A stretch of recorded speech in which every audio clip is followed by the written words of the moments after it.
અને સહકારિતા મંત્રી અમિતભાઈ શાહ બનાસકાંઠાની મુલાકાતે હતા। સાણાદર ડેરી બનાસ ડેરી ત્યાં આવેલી છે, પ્લાન્ટની એમણે મુલાકાત લીધી અને અલગ અલગ પ્લાન્ટમાં એમણે નિરીક્ષણ કર્યું હતું। પોટેટો પ્રોસેસિંગ અહીંયા આગળ થાય છે, એ પોટેટો પ્રોસેસિંગ પ્લાન્ટનું પણ એમણે નિરીક્ષણ કર્યું હતું।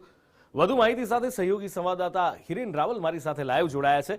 હિરેન, ગૃહમંત્રી છે, એની સાથે સાથે દેશના પહેલા સહકારિતા મંત્રી પણ અમિતભાઈ છે અને જ્યારે સહકાર ક્ષેત્રની વાત આવે ત્યારે હંમેશા ભારતમાં સહકાર ક્ષેત્રને આગળ વધારવા માટે પ્રયત્નશીલ રહેતા હોય છે। આ વખતે જ્યારે સાણાદર પ્લાન્ટની મુલાકાત અમિતભાઈએ લીધી છે, ત્યાં શું નિરીક્ષણ કર્યું અને ત્યાં આગળ શું હજી પણ આ સહકાર ક્ષેત્રને આગળ વધારવા માટે અહીંયા હજી પણ ખૂટતું કરવા માટે શું ટકોર કરી એમણે?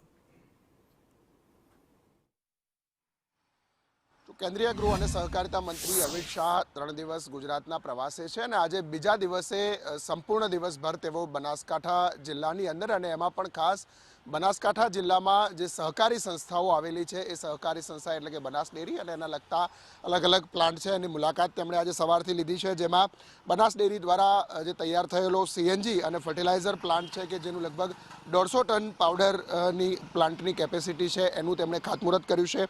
આ ઉપરાંત સોઇલ ટેસ્ટિંગ લેબ છે એનું વર્ચ્યુઅલ મુલાકાત અને એડમિન બ્લોકના રેડિયો સ્ટેશનની મુલાકાત તેમણે કરી છે। બનાસ ડેરીએ જે પાવડર પ્લાન્ટ અને બટાકાનો પ્લાન્ટ જે તૈયાર કરેલો છે એની પણ મુલાકાત તેમણે ત્યાં કરી છે। આ સિવાય બનાસ ડેરીની મુલાકાત અને જે ત્યાં સમિતિ છે સહકારિતા મંત્રાલયની પરામર્શદાત્રી સમિતિ એની બેઠકમાં પણ તેઓ ત્યાં હાજર રહ્યા છે। હવે જે પછીનો જે એમનો કાર્યક્રમ છે એમાં ત્યાં જ મહિલા દૂધ ઉત્પાદકો સાથે સંવાદ અને બનાસ ડેરી દ્વારા આટા પ્લાન્ટ અને ટીએચઆર પ્લાન્ટ જે છે એની મુલાકાત પણ અમિત શાહ લેવાના છે। મહત્વનું છે કે આખો દિવસ સવારથી લઈને સાંજ સુધી માત્ર એક જ જિલ્લાની અંદર અને એમાં પણ બનાસકાંઠાની બનાસ ડેરીના લગતા જે કાર્યક્રમો છે, અલગ અલગ પ્રકલ્પો છે, માત્ર ને માત્ર આ એક જ સંસ્થાના પ્રકલ્પોમાં દિવસભર એમણે